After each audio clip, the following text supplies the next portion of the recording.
Peggy 18. ¡La muerte! Bienvenido a una nueva edición de Emporio Salgado. Productores musicales. ¡Te quieres callar! Ay, perdona. Con el patrocinio de CHT Asesores. Me gustaría llegar a ver la puta con mis propios ojos. Con la colaboración de Tannhauser Toys. ¿La puta?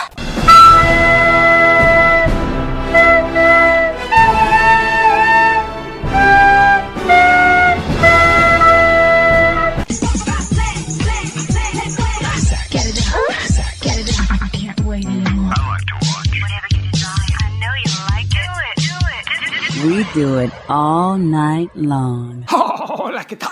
Bienvenidos al show de shows, bienvenidos al podcast de podcast, bienvenidos al segundo de 3 programas dedicados a la trilogía, dedicados a los tebeos, la trilogía de los tebeos, porque se llaman tebeos, no cómics. En el primer programa hablamos de los que para mí, repito, para mí, son los tebeos más sobrevalorados de la historia de España con ñ de coño, porque sí, en estos 3 programas únicamente vamos a hablar de personajes que han poblado las páginas, que han sido impresos en las páginas de tebeos españoles. A Superman, a Batman, a Spiderman o a los Cuatro Fantásticos los dejamos para otro día. Primer programa, tebeos sobrevalorados, hablamos de Mortadelo y Filemón, hablamos del Capitán Trueno, hablamos de Rompetechos, etcétera, etcétera, etcétera. El programa de hoy se va a centrar únicamente en tebeos olvidados, cabeceras, personajes que yo creo hubieran merecido.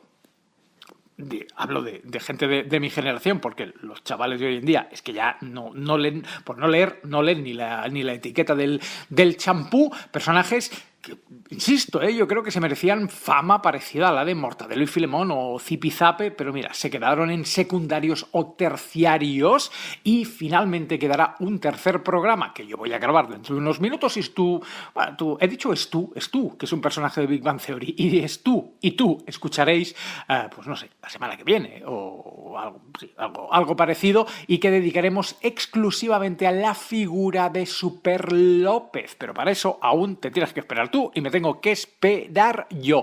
El objetivo de este programa, no lo comenté en el programa anterior, pero hay un poco de experimento social detrás de todo esto, que yo no voy a poderlo comprobar, no hay manera de que esto se manifieste en mi conocimiento, pero a mí me encantaría que después de escuchar estos 3 programas tú acabaras gastando dinero.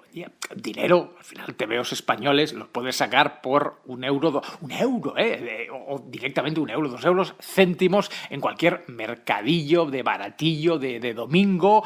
Yo he hecho una búsqueda entre programa y programa, me he pasado por Wallapop y están tirados de precio. Evidentemente me refiero a las ediciones más normalicas de Bruguera. Si buscáis pues ahí tapadura, maestros del humor, superhumor y estas cosas, pues igual ya se van un poco más de precio. Tampoco mucho, pero a mí me haría mucha ilusión que estos programas generaran en ti lo mismo que a mí me pasa cuando veo programas de cocina, que me entran ganas evidentemente de jalar, a mí y a cualquier hijo de vecino, o cuando veo Bricomanía, que no sé si ahora lo siguen dando, pero yo era muy fan de Bricomanía, y mira que yo soy patoso, mira, aparte de que no tengo tiempo, ni tengo tiempo, ni me apetece llegar la casa de serrín y de herramientas, pero yo era ver Bricomanía y pensar, pues Dios, que mañana mismo me construye un armario, así que a mí me haría mucha ilusión que estos 3 programas, esta trilogía de los tebeos, fomentaran la compra,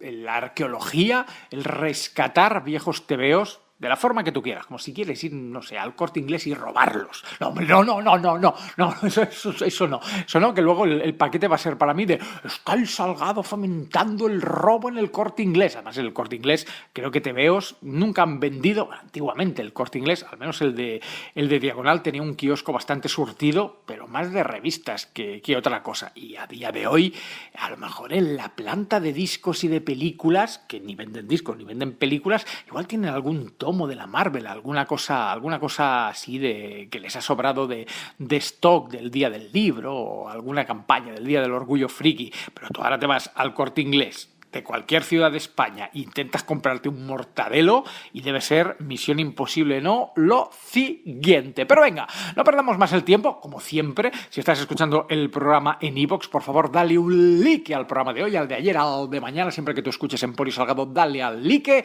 Si estás escuchando el programa en Spotify, por favor, valora el canal, el podcast con 5 estrellicas, y tanto en iVoox como en Spotify, suscríbete. Contra más suscriptores y contra más likes, más fácil será vencer al algoritmo cabrón que lleva muchas temporadas censurando Emporio Salgado y no permitiendo que aquí el Chechar de la comunicación muestre su bonita cara, su bonita jeta, su rostro apolíneo, griego, hermoso, guapo, Salguera, guapo, en la página principal. Vamos, que si te gusta Emporio Salgado, likes y suscripciones, y además el programa de hoy, el like ya no lo pido tanto por mí, no lo pido tanto por el programa, sino por los tebeos. Si te gustan los tebeos, si cuando eras niño, cuando aprobabas un examen, como era mi caso, o sea, a mí mis padres, para incentivarme a que hiciera los exámenes bien, a que estudiara, me compraban tebeos. De hecho, sé que no son los tebeos de los que había prometido hablar, pero las primeras ediciones, los primeros números de las primeras colecciones que sacó Forum en España de Julka, recuerdo sobre todo el de Julka, los compraba mi madre en una librería chiquitica de la calle Calabria.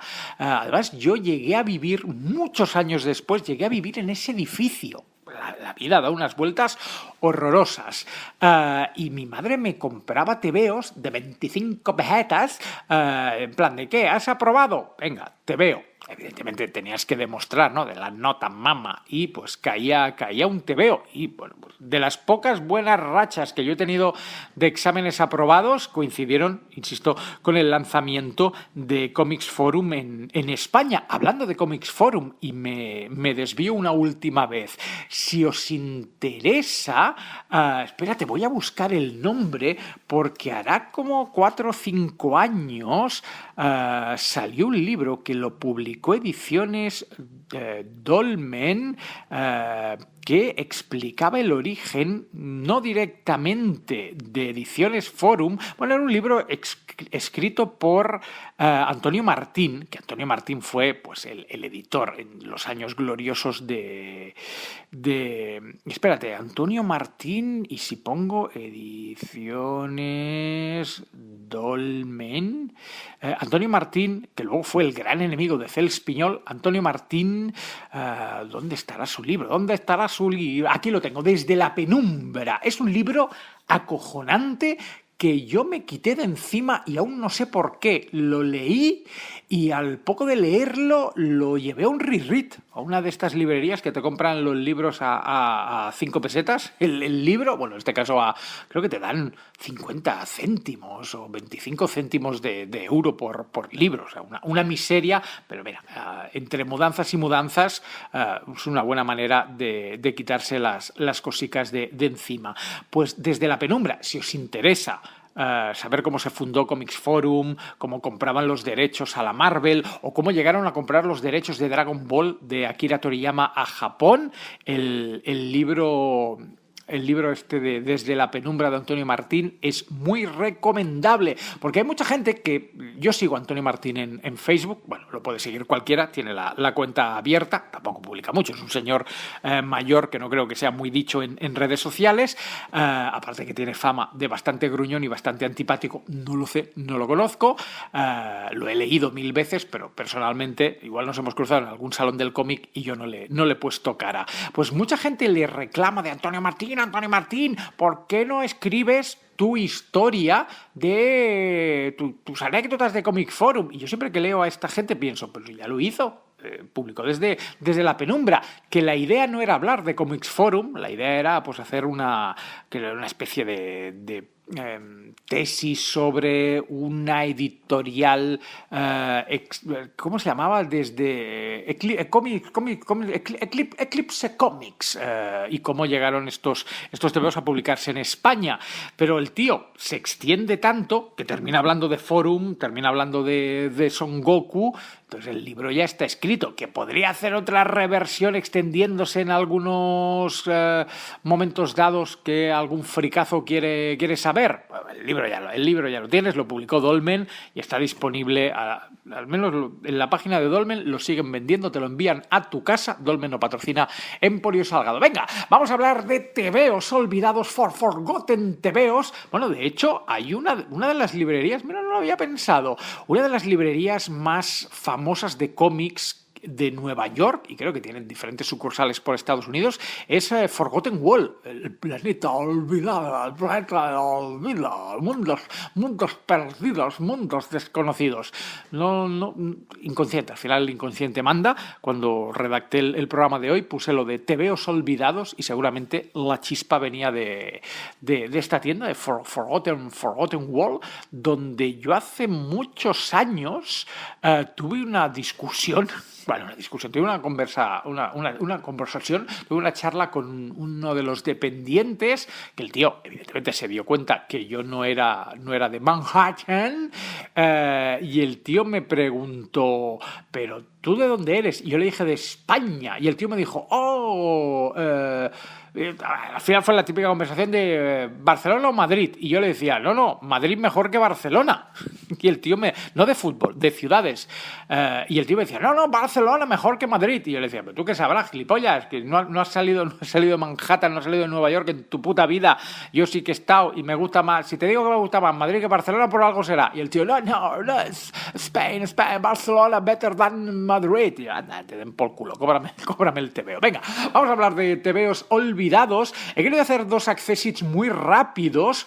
Uno bebe del programa anterior. En el programa anterior os hablé del Capitán Trueno y os dije que mi familia, mi padre, mi abuelo y mi tío tuvieron gran fortuna para mí de que me gusten los tebeos, porque me los inculcaron desde que apenas sabía leer, y me dieron hazañas bélicas originales, me dieron tintines originales de cuando mi padre era niño, o sea, tebeos de los años 50-60, me dieron Capitanes Trueno originales, y me dieron Roberto Alcázar y Pedrín, y me dieron Guerrero del Antifaz. Y yo os comentaba en el programa anterior que a lo mejor se ha llevado la fama y ha sobrevivido al paso de los años el personaje de Víctor Mora, el Capitán Trueno, que llegó a tener aquella infame película con Sergio Peris Mencheta, que al final la culpa no es del pobre Sergio Peris Mencheta, ni muchísimo menos.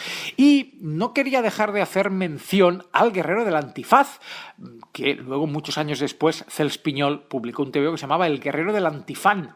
¿Lo pillas? El Antifán.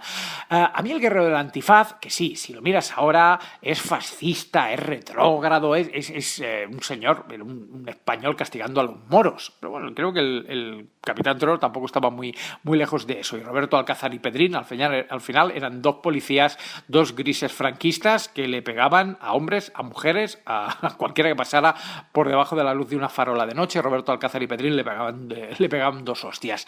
Pero ya que nos centramos en tebeos olvidados, creo que el Guerrero del Antifaz no desmerece para nada la fama del Capitán Trueno, y creo que debería ser mucho más recordado, y ya sea pues en exposiciones, en subastas, en los wallapopes de turno. El Guerrero del Antifaz tendría que estar más valorado.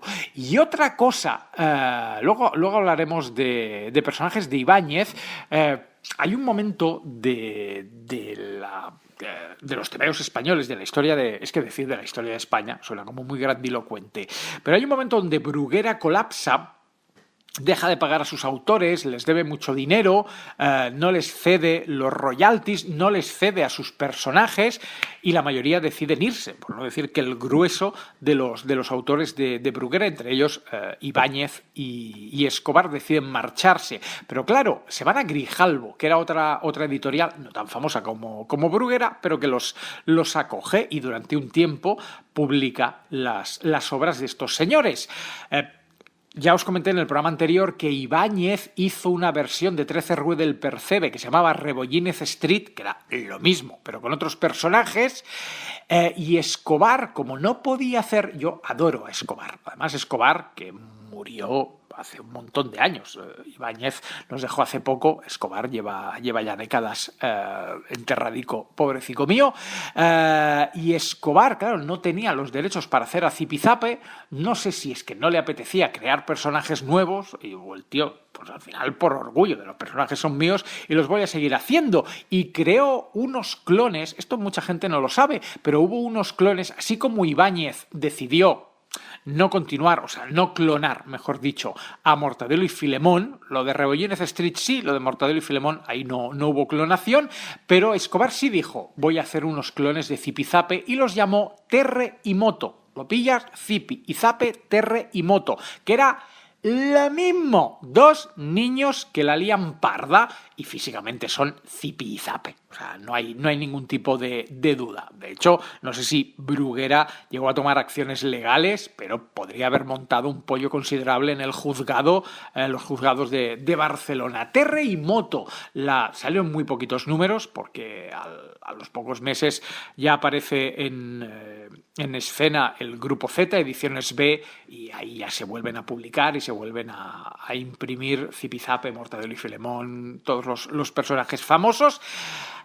Por tanto, no sé, o sea, quiero decir que lo que os quería decir con todo esto es lo mismo que con el Guerrero del Antifaz. No sé si tú, querido oyente, querida oyenta, tienes un trastero, no sé si tú tienes unas golfas no me refiero a que tengas una novia un poco casquivana, no sé si tienes, pues eso, un sótano donde tienes cajas de tu infancia con aquello que te compraban, como a mí, cuando sacabas buenas notas. Pero vete y mira, porque a lo mejor con el Guerrero del Antifaz pasta no te sacas, pero si hay alguien escuchando que tiene algún TVO en buen estado de Terre y Moto, ediciones Grijalbo, pues no voy a deciros que os podáis pagar la universidad de los niños, pero igual ahí tenéis un tesorillo que, pues, para ir a comer un día al Burger King os podéis pagar el menú Whopper. Terre y Moto. No quería que pasara este programa de TVOs olvidados sin nombrar a Terre y a Moto y sin nombrar al Guerrero del Antifaz. Le vamos a dedicar un programa, ya lo he dicho antes, dentro de poco a Super López, que para mucha gente es el personaje más conocido de Jan, y evidentemente lo es. Pero en los años 80 el propio Jan publicó una serie de TVOs sobre Pulgarcito.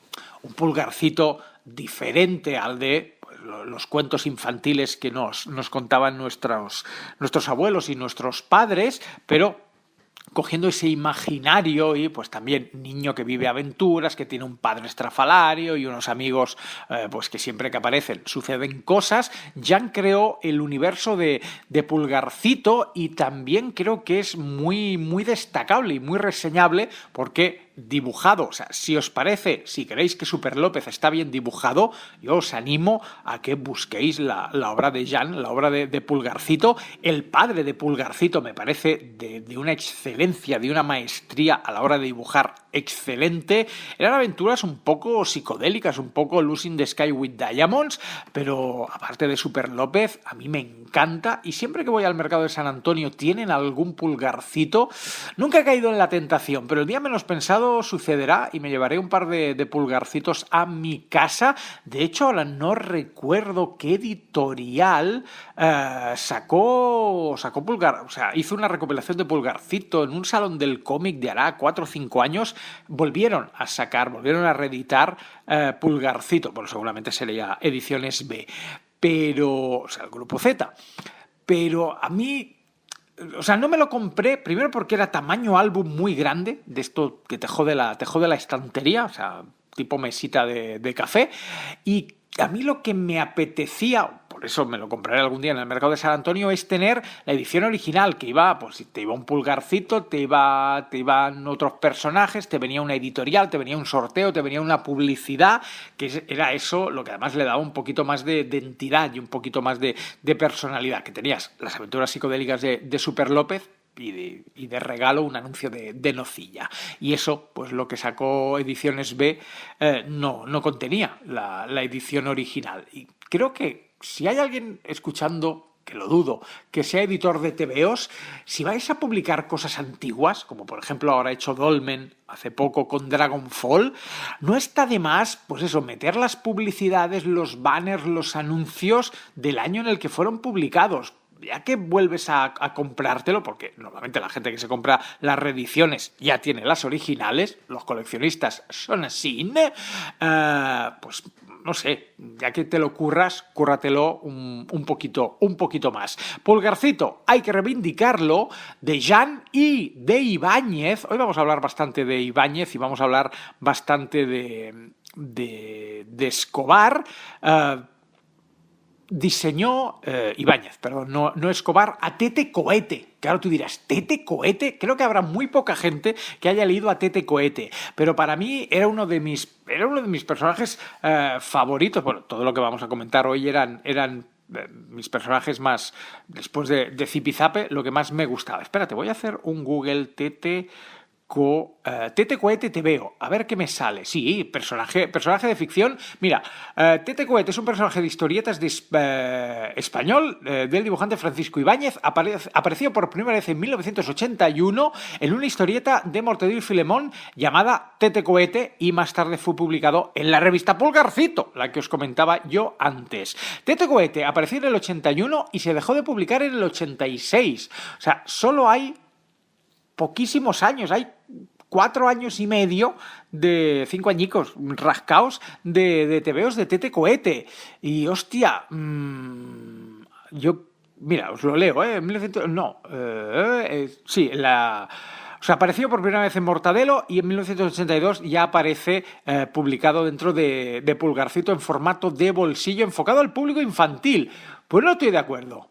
No estoy de acuerdo que fuera infantil, porque Tete Cohete, a ver, sí, al final son TVOs y son para niños, pero no era lo más infantil que te podías tirar a la cara. Tete Cohete era un niño así, era como Pancho de Verano Azul, físicamente Tete Cohete era Pancho de Verano Azul, era un niño así agitanado, con los dientes de conejo y las greñicas largas, que pues siempre la liaba. Era un poco el Zipizape de Escobar. No, o sea, si Zipizape eran de Escobar, era el Zipizape de Ibáñez, y a mí me gustaba mucho y no quería que pasara la ocasión sin nombrarlo.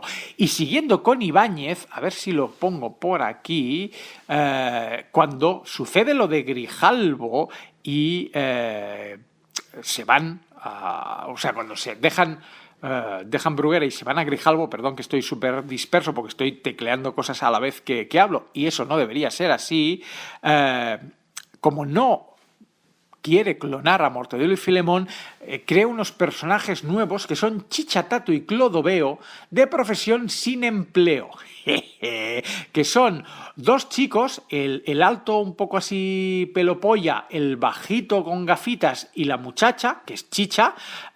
Mira, os leo. Chicha, Tato y Clodoveo es una serie de cómic española creada en 1986 por Francisco Ibáñez. El título completo es Chicha, Tato y Clodoveo de profesión sin empleo, y muestra las desventuras de 3 desempleados, que esto es algo que no sé si los niños llegaron a pillar, porque un niño de 10 años no sabe lo que es el paro, al menos en aquella época.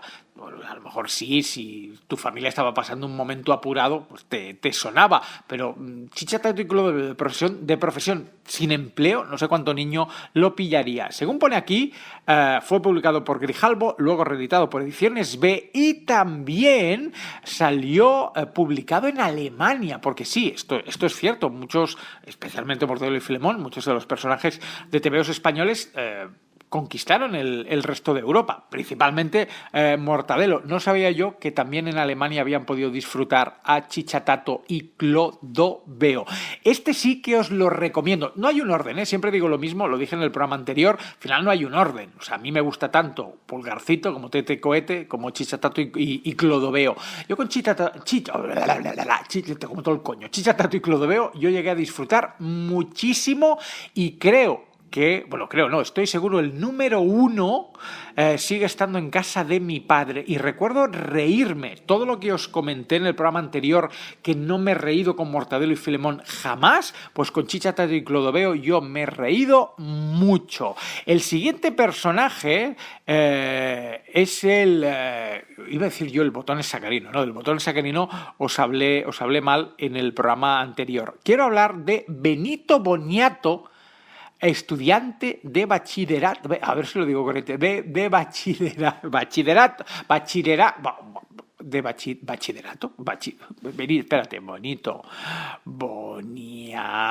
Benito Boniato, estudiante de bachillerato, no lo estaba diciendo yo, no va con D, va con ella, bachillerato.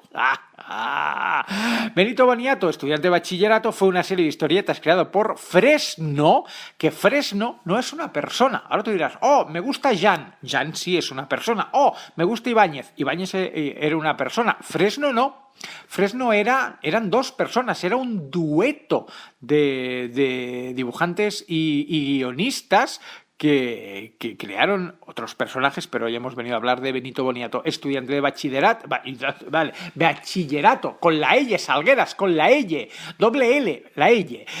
La primera edición es de 1977 y su última aparición fue en 1983, o sea, también no solo una vida corta, sino una vida muy temprana, porque es del 77, o sea, la primera edición de Benito Boniato del año en el que nací yo, y sus apariciones fueron tanto en Zipizape como en Super Zipizape, pero yo recuerdo, entre otras cosas, el primer TVO de Benito Boniato que llega a mi casa es uno donde recrean películas y en la portada sale disfrazado de James Bond, sale disfrazado de Superman, sale disfrazado de grandes éxitos de Hollywood, y ese TVO era muy divertido y el dibujo de Fresno recordaba mucho a Ibáñez. De hecho, por eso me he confundido yo y os estaba a punto de decir el Botones Sacarino. No, estaba a punto de decirlo, no, lo he dicho. Era muy Fresno, los Fresnos, era como los Javis, pues los Fresnos.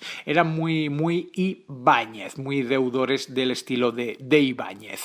Vamos a ir terminando, quedan dos personajes, los dos de Escobar, y el primero es Petra, a ver si lo pongo yo bien, Petra, que era Petra criada, era criada para criada, espera, voy a poner Petra TVO, que será mucho más fácil, Petra TVO.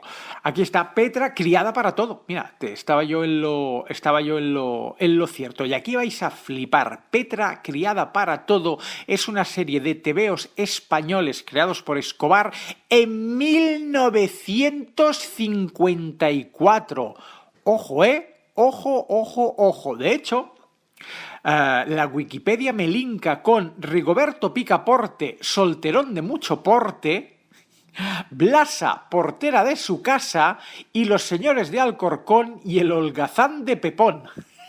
O sea, si algo tenían los tebeos españoles eran pues esta sorna, esta risa, esta poesía. Hostia, yo no sabía que Petra era tan antigua, 1954, porque lo que yo leí, que lo debí leer, pues eso, en 1984, 30 años después, era ediciones más tarde, porque es cuando ya lo tiene ediciones B Grupo Z, y también, o sea, son las aventuras y desventuras de Petra, que es la típica chacha de pueblo que se ha ido a vivir a la gran ciudad con la señora, y bueno, pues son... la primera vez que apareció fue en el número 1204 de la revista Pulgarcito. También se publicó en Mortadelo Especial de 1975 y luego continuó en el Pulgarcito hasta su desaparición, supongo que cuando murió Escobar en los años 80. Sí, Doña Patro, que era la patrona, la señora y Petra. Un tebeo divertidísimo.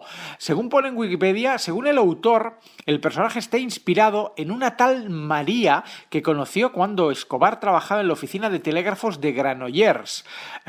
María, como Petra, trabajaba de criada e igual que ella añoraba constantemente su pueblo en la provincia de Huesca. A mí Petra me encantaba y creo que ahora estaría canceladísimo. O sea, ahora un tebeo donde donde ya directamente, oye, es que es la criada, hostia, es que es la señora, hostia, es que la tiene ahí medio esclavizada. Creo que la cancelación y los cambios de estilos de humor no permitirían que ahora, sí se publicaría, pero habría muchos cambios. Y vamos a terminar con otra obra de Escobar, que es Carpanta. Carpanta, vamos a ver, pues mira, si decíamos que Petra era de 1953, Carpanta es un personaje de historietas creado por Escobar que apareció por primera vez en 1947. 47, es increíble. Y yo esto lo leí, pues eso, en los 80s, 90. Fue uno de los personajes más representativos de la posguerra española y su popularidad durante los años 40 y 50 fue tan grande que algunos lectores llegaron a enviar comida o dinero a la redacción de Pulgarcito para remediar su hambre. Hombre, me parece un poco exagerado, era un tebeo. Era un tebeo de no, este señor que lo está pasando muy mal, vamos a enviar comida o dinero. Tú imagínate el de recepción de Ediciones Bruguera de, hostia, que han llegado 2 latas de atún, 5 pimientos y 50 pesetas, que 50 pesetas del año 47 debía ser una millonada para Carpanta, que lo pasa muy mal. En 1981, vale, esto debió ser una entrevista. En 1981, al recordar su infancia, Escobar asociaba una de sus primeras experiencias en la génesis del personaje. Fuimos a comer al Hotel Europa y nos sirvieron en el comedor, en un comedor que a mí me pareció inmenso. Desgraciadamente no pude comer nada, me era imposible tragar. Aquel día tenía anginas, que coincidió con un hambre canina. A veces he pensado que en aquel comedor flotaba ya el espíritu de Carpanta, que siempre quería comer, pero no podía. Ah, mira. Bueno, es que directamente... Ostras, yo no sabía que en el año 60... El año, claro, es que no había nacido, ¿cómo lo voy a saber? En el año 60 Televisión Española emitió una serie de imagen real de 13 episodios basada en la historia de Escobar. Hostia, pues esto tengo que buscarlo yo. Estará en YouTube, no creo, pero igual en RTV Play sí. Carpanta es el protagonista absoluto de diferentes historietas y colaboró con otros personajes como Gordito Relleno, 1948, Currito Farola, 1951, Don Danubio, 1951, Morfeo Pérez, 1952, Agamenón, 1961, Rompetechos, 1964 y Pitagorín, 1966. Todos caracterizados por un alto grado de extrañamiento respecto a su entorno. Carpanta era un señor pobre, o sea, Carpanta era las aventuras de un homeless que pasaba mucha hambre y que siempre se inventaba pues todo lo que saliera de su cabeza para poder comer, y siempre pasaba algo y terminaba no pudiendo comer. O sea, siempre parecía que iba a conseguir su objetivo y acababa pasando hambre. Yo, como os he dicho con Petra, súper recomendado, súper disfrutable y súper divertido. Además, que a mí me resultara divertido en el año 80 y pico, algo que había sido creado en los años 40 o 50, resalta el poder absoluto de la obra de Escobar, que siempre se ensalza Ibáñez, pero para mí, y con esto terminamos el programa de hoy, para mí, el bueno era Escobar. Acabas de escuchar Emporio Salgado. Es una obra maestra. Es una obra maestra. Es una obra maestra. Con el patrocinio de CHT Asesores. A mí me parece una basura. Con la colaboración de Tannhauser Toys. Necesitamos dinero para una cosa. Motivo, drogas. Sorry, Doc, but you know what? It's finally clobbering time. Eso es así. Almendrero de Doraemon. se viene.